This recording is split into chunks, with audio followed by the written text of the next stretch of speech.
তাহলে সাংবাদিকতার যে মূল থিম আয়াতের ভেতরে কিন্তু আছে সূরা হুজুরাতে 6 নম্বর আয়াত। আপনাদের এই কাজকে আমরা ছোটখাটো কাজ হিসাবে বিশেষ করে আমি দেখি না, আমি একটা মহা পেশা মনে করি। সংবাদ আল্লাহর পক্ষ থেকে যেগুলো এসেছিল রাসূলদের মাধ্যমে তাদেরকে নবী বলা হয়।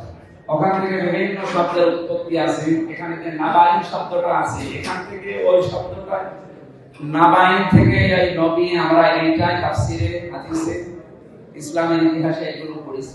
বাস্তবতা হচ্ছে আপনারা যে মহা পেশায় আছেন, এই পেশাটা যেখান থেকে তথ্যগুলো সোর্সগুলো নিয়ে এসে জনগণের সামনে, জাতির সামনে দেবে, সেই কাজটা যে ইবাদত আমরা অনেকে মনে করি না। যদিও আজকে অনেকের মাথায় টুপি দেখে মনে হচ্ছে তারা এটা ইবাদত মনে করে। আমরা চাই এই পরিবেশ যেন এই বাকি 11 মাসও থাকে। শুধু রমজান এসেছে মাথায় টুপি তুলবেন না, আমরা বাকি 11 মাসও এখন যেরকম পাচ্ছি এরকম সুন্নত, সিরাত এবং কর্ম আমরা বাকি 11 মাস আপনাদের কাছে দেখতে চাই। আপনারা দিতে পারবেন না ইনশাআল্লাহ? এখন যে সামনে সময় আসতেছে বা যে নির্বাচনটা হয়ে গেল, এই বিষয়ে আপনারা কিছু প্রশ্ন দিয়েছেন। তার আগে আমি কয়েকটা কথা আপনাদের শোনাতে চাই। গণতন্ত্রের বিষয় হয়েছে, এই যে নির্বাচন গেল, যদিও ইঞ্জিনিয়ারিং, প্ল্যানিং যাই বলে এগুলো মেকানিজম হয়েছে, কিন্তু গণতন্ত্রের বিজয় হয়েছে আমি মনে করি।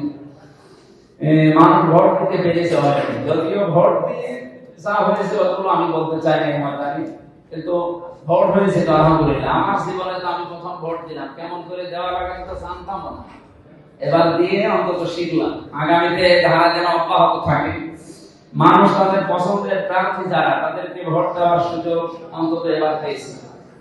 যদিও কিছু কিছু বিভাগে, কিছু কিছু জায়গায় এগুলো পছন্দের জায়গায় দেওয়ার পরে বা পছন্দের জায়গায় দেওয়া যায়নি, সেটা আলাদা বিষয়। কিন্তু আমার কুষ্টিয়াতে অন্তত সদর আসনের ব্যাপারে আমরা যতটুকু খোঁজ খবর নিলাম বা পেলাম, আমাদের সারাদিন ওই দিন অ্যাক্টিভিটিস যা পেয়েছি আলহামদুলিল্লাহ। দ্বিতীয় নম্বরে স্বচ্ছ সাংবাদিকতা।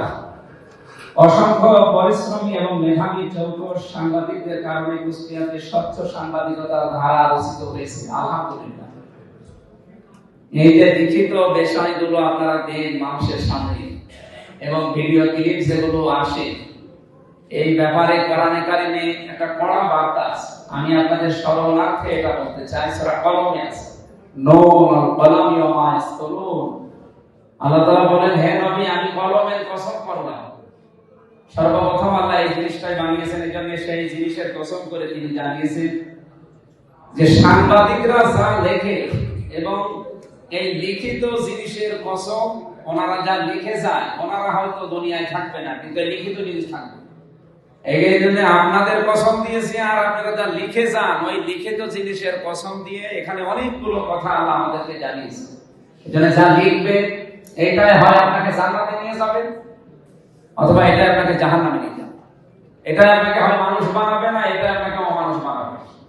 নিরপেক্ষ সাংবাদিকতার বিষয়ে আমার জন্য নয় বা কোনো নির্দিষ্ট ব্যক্তির জন্য নয়, বরং দেশ ও জাতি এবং রাষ্ট্র তথা সংবিধান ও স্বচ্ছতার পক্ষে থাকার কারণে এই যে বিজয় আমাদের কুষ্টিয়া 3 আসনে, 2 আসনে, 4 আসনে, বাংলাদেশ জামাত ইসলামী সহ আরো বিভিন্ন আসনে এটা সম্ভব হয়েছে।